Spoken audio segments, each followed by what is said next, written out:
समय का पंछी उड़ता जाए, सबको यह संदेश सुनाए।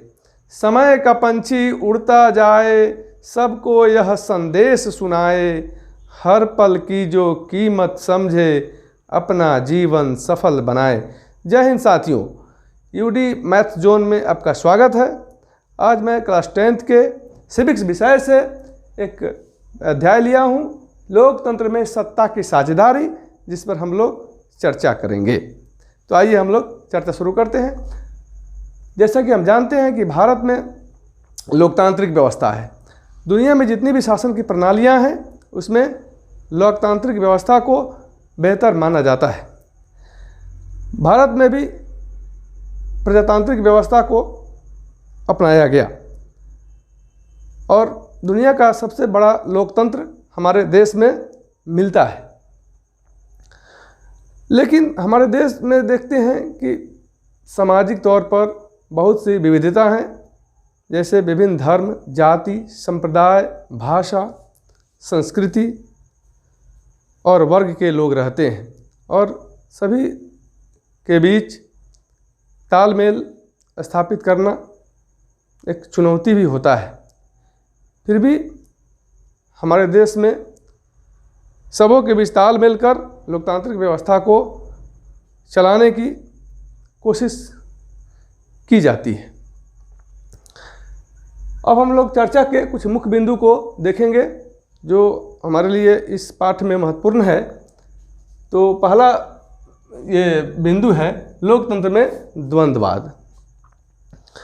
हमारा लोकतंत्र बहुत ही महत्वपूर्ण है, उसमें कुछ विरोधाभास देखने को मिलता है। जैसे भारत में विभिन्न जाति, धर्म, संप्रदाय के लोग रहते हैं, तो कभी कभी क्षेत्रीय आधार पर या कभी कभी सांप्रदायिक आधार पर या कभी जातीय आधार पर तनाव, दंगे, मारपीट या विवाद हो जाते हैं, जिसके वजह से संघीय ढांचा को ठेस पहुंचती है। यह हमारे लोकतांत्रिक व्यवस्था के विरोधाभास को दिखाता है, जो इसे हम द्वंद्व भी कह सकते हैं। राजनीतिक दल या सरकारें इसको यथासंभव दूर करने का प्रयास करती भी हैं। और उसके बाद हम लोग देखेंगे दूसरा नंबर हमारा मुख्य बिंदु है सामाजिक विभेदों की उत्पत्ति। जैसा कि हम जानते हैं कि सामाजिक विभेदों की उत्पत्ति जो शुरू होती है वह जन्म से होती है। जन्म से ही हम लोग सामाजिक विभेद के शिकार हो जाते हैं। जैसे किसी व्यक्ति का जिस समुदाय या वर्ग विशेष में जन्म होता है, वह व्यक्ति उसी संप्रदाय या वर्ग का हो जाता है। इसलिए स्वाभाविक रूप से सामाजिक विभेद का सामना हम लोग शुरू से ही करते हैं।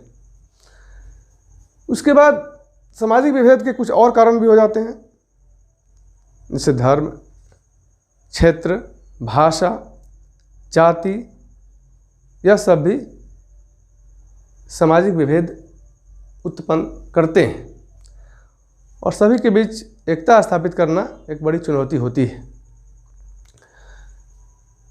ये अगला चैप्टर है, ये अगला जो मुख्य बिंदु है वह है सामाजिक विभेद और सामाजिक विभाजन में अंतर। इसको समझना थोड़ा यह है कि सामाजिक विभेद शुरू होता है जन्म से, लेकिन भाषा, जाति, धर्म, संप्रदाय इस सामाजिक विभेद के उत्पत्ति के कारक हैं। सामाजिक विभाजन के रूप में धन, रंग, रूप, क्षेत्र, ये सभी आते हैं। जैसे कोई व्यक्ति किसी क्षेत्र विशेष में रहता है और किसी दूसरे क्षेत्र में जाता है, अगर उसके साथ किसी तरह का भेदभाव होता है तो वह सामाजिक विभाजन का रूप ले लेता है। जैसे दक्षिण भारत में उत्तर भारतीयों के साथ जो मारपीट की गई, महाराष्ट्र में, मैसूर में, असम में, यह सामाजिक विभाजन को दिखाता है। हालांकि हमारे देश के संविधान के अनुच्छेद 19 में संविधान के अनुसार कहा गया है कि कोई भी व्यक्ति कहीं भी स्वतंत्रता है रहने के लिए उसको। अनुच्छेद 15 बताता है कि जाति, धर्म, जन्म स्थान के आधार पर किसी तरह का भेदभाव नहीं किया जा सकता।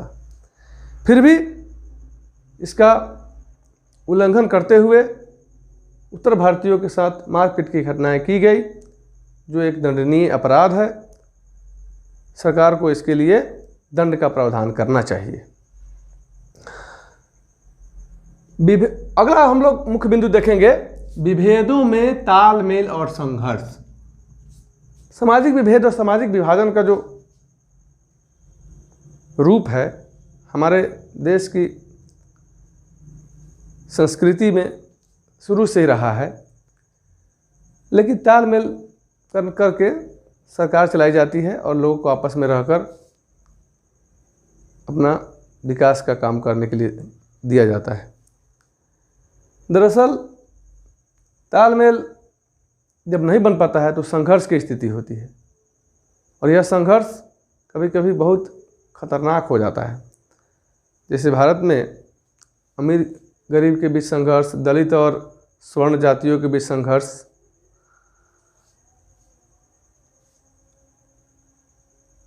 होती रहते हैं। और इसका हम देखेंगे इसका प्रभाव और परिणाम क्या होता है। तो विभेदों का प्रभाव जो पड़ता है वह राजनीति पर पड़ता है। कुछ सकारात्मक प्रभाव पड़ते हैं कि लोग राजनीति में दिलचस्पी रखते हैं और अपने अनुसार वोट में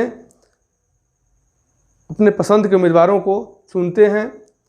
जातीय गोलबंदी होती है तो इसका अच्छा प्रभाव पड़ता है।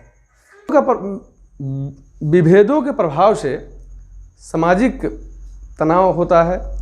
विभेद अगर ज़्यादा हो जाए तो इसके दुष्परिणाम भी देखने को मिलते हैं।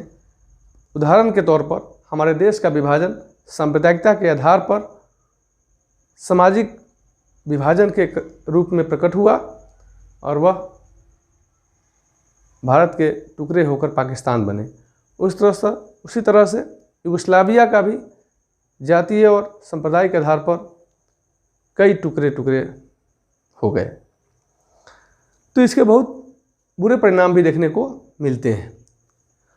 अब हम लोग परीक्षा से जुड़े कुछ संभावित प्रश्नों की ओर गौर करते हैं कि जातिवाद क्या है। दरअसल जातिवाद जब एक जाति के लोग दूसरे जाति को हीन या श्रेष्ठ बताने लगे और अपने को दूसरे से श्रेष्ठ बताए और अन्य को हीन बताए, इस स्थिति को जातिवाद कहा जाता है। जब कोई व्यक्ति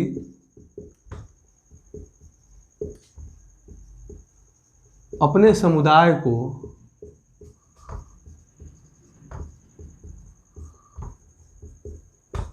श्रेष्ठ और दूसरे समुदाय को कमजोर या हीन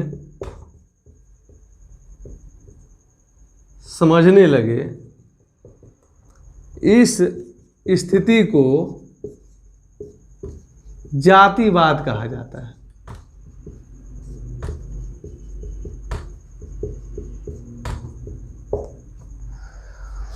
किसी भी सभ्य समाज के लिए जातिवाद बहुत बुरा है।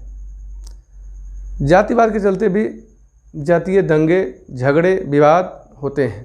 इसी तरह सांप्रदायिक झगड़े विभिन्न संप्रदायों के आधार पर होते हैं, जो धर्म के आधार पर जो अपने को श्रेष्ठ और दूसरे को कमज़ोर बता रहे हैं या हीन बता रहे हैं, उस स्थिति में संप्रदायवाद होता है। उसी तरह रंग भेद भी होता है, उसी तरह कि अपने को, अपनी जाति को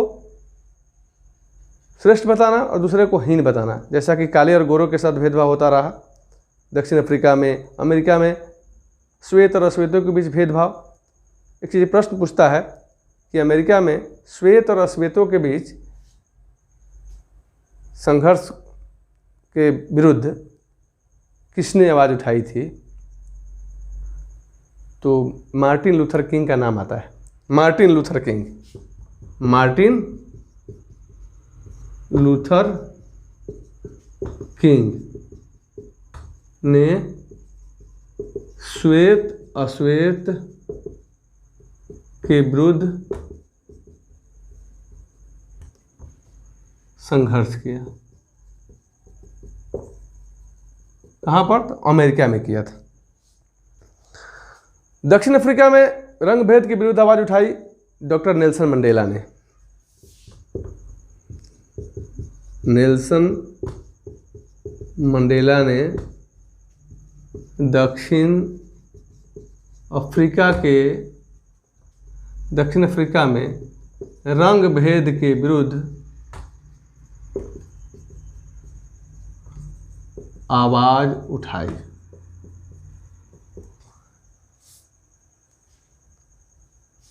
मैक्सिको ओलंपिक हुआ था 1968 में, जिसमें खिलाड़ियों के बीच रंग भेद को लेकर विवाद उभरा था।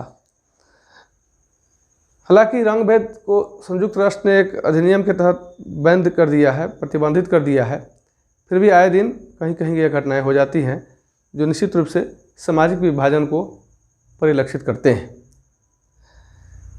उसके बाद श्रीलंका, हम अपने पड़ोसी देश श्रीलंका की बात करते हैं। श्रीलंका में भी तमिल लोगों के साथ भेदभाव की जाती है। वहाँ की जो बहुसंख्यक आबादी है सिंहली, वो तमिलों पर बहुत अत्याचार करते हैं। इसके लिए उग्रवादी संगठन भी बना था LTTE। इसका फुल फॉर्म होता है लिबरेशन